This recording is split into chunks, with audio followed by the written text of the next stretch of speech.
Quando a gente achava que a pressão sobre Alexandre de Moraes já tinha chegado no máximo com a aplicação da Lei Magnitsky pelos Estados Unidos, a gente descobre que o buraco é muito, mas muito mais embaixo. A notícia que explodiu agora não vem mais de Washington, vem de Bruxelas, o coração da Europa. O que a gente está vendo, meus amigos, é o mundo democrático se levantando em uníssono para dizer basta a tirania que se instalou no Brasil. A União Europeia, o segundo bloco mais poderoso do planeta, acaba de entrar oficialmente na guerra contra os abusos do STF e está pedindo sanções diretas contra Alexandre de Moraes. A casa não está só caindo para ele, ela implodiu. E o pânico agora não é só dele. Eu fico só imaginando a cara do Barroso e do Gilmar Mendes, que adoram um passeio por Paris e Lisboa, percebendo que o cerco se fechou de vez. Sejam todos muito bem-vindos, eu sou Jonas Augusto e esse é o canal Orgulho Soberano. Se você é novo por aqui, te faço um convite, se inscreva no canal para receber novos conteúdos e se você já é de casa, já clica no like para ajudar o canal, bora lá. Vamos mergulhar fundo nessa história, porque ela é um divisor de águas e mostra como o mundo está finalmente acordando para a grave crise que vivemos no Brasil. A sanção americana, a aplicação da Lei Magnitsky em Alexandre de Moraes já foi um terremoto de escala 10. Foi a primeira vez na história que um ministro da nossa Suprema Corte foi oficialmente classificado como violador de direitos humanos por uma grande democracia.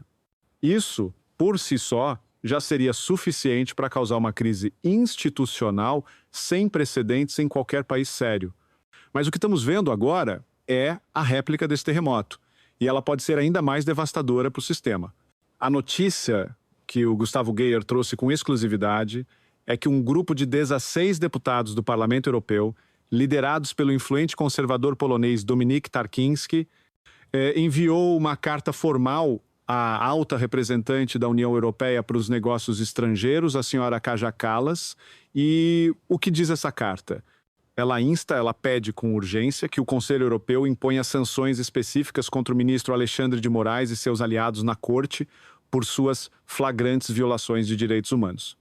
Eles não estão pedindo para investigar, não estão pedindo esclarecimentos, eles estão pedindo sanções nos mesmos moldes das que foram aplicadas pelos Estados Unidos. Eu quero que você entenda o peso disso. A União Europeia é um bloco de 27 nações, incluindo algumas das economias mais poderosas do mundo, como a Alemanha e França.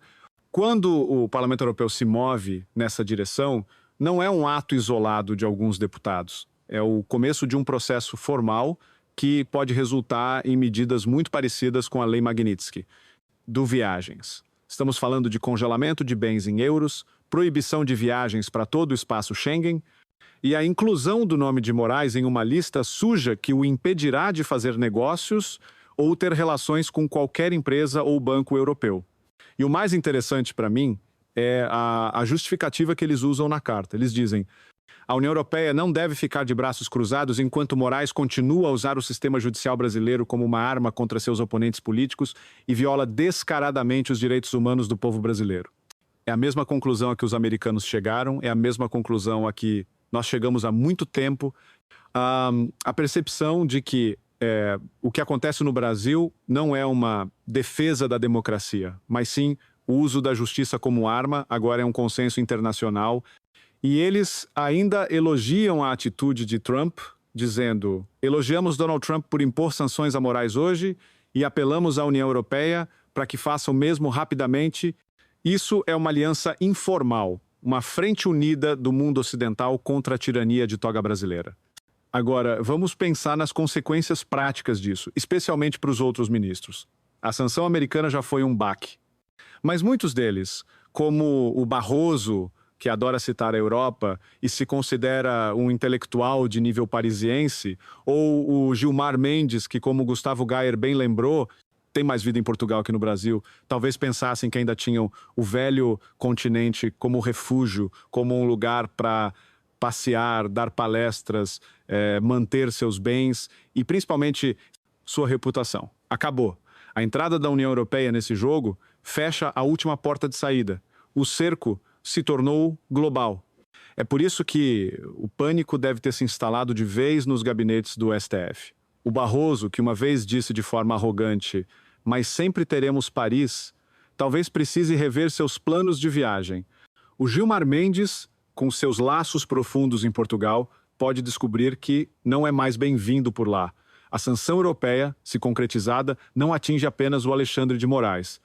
Ela atinge o ego, o status e o estilo de vida de toda a cúpula do judiciário que se acostumou a ser tratada como realeza no exterior.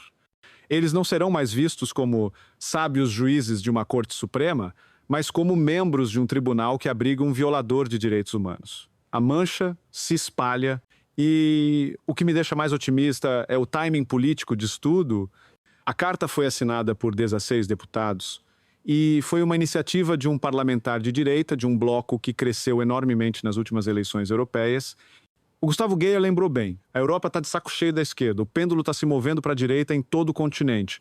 Isso significa que essa iniciativa tem um terreno fértil para prosperar. Não é mais uma voz isolada. É um sentimento que representa milhões de europeus que não querem mais ver a União Europeia passando pano para regimes ou autoridades com tendências autoritárias, especialmente quando vem da esquerda. O recado para os outros ministros do STF é brutal. Se eles continuarem com a máxima do ninguém solta a mão de ninguém, se eles continuarem a endossar as decisões do Moraes, eles também podem ser incluídos nessa lista europeia. A carta fala em sancionar Moraes e seus aliados na corte. Quem são os aliados? Aqueles que votam junto, aqueles que defendem publicamente, aqueles que se omitem. O recado é: pulem fora do barco enquanto há tempo, ou afundem junto com ele. A pressão para isolar o Moraes dentro do próprio Supremo vai se tornar insuportável. E a gente precisa entender que essa não é uma briga de egos, é uma batalha pela alma do Brasil.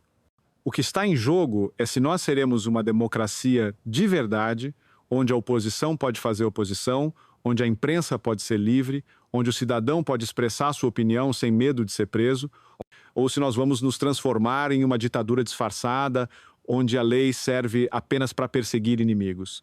O que esses deputados europeus e o governo americano estão fazendo é escolher um lado, e eles não escolheram o lado do Moraes. O Geyer termina sua fala com uma reflexão que para mim é fundamental. Ele faz um apelo aos agentes da Polícia Federal, aos delegados, a todos que fazem parte do sistema de justiça.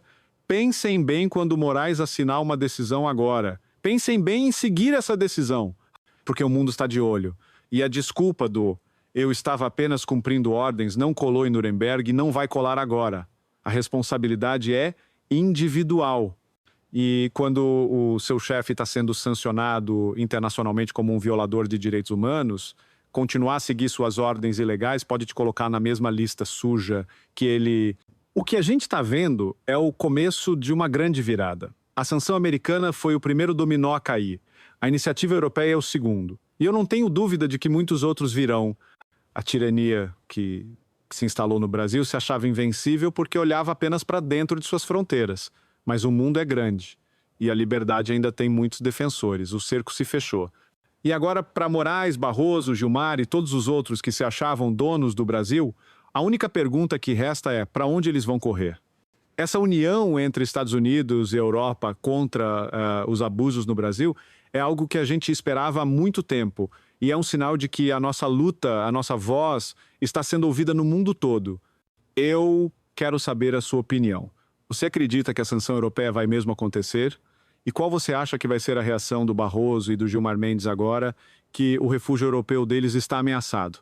Deixa seu comentário aqui embaixo, vamos conversar sobre essa virada de jogo. Se você também sentiu a esperança se renovar, deixa o seu like e compartilhe este vídeo. O mundo inteiro precisa saber que o Brasil não está sozinho. E se você ainda não faz parte do Orgulho Soberano, agora é a hora. Inscreva-se no canal e ative o sininho, porque a história está sendo escrita diante dos nossos olhos e a gente vai estar aqui para contar cada detalhe. Um grande abraço.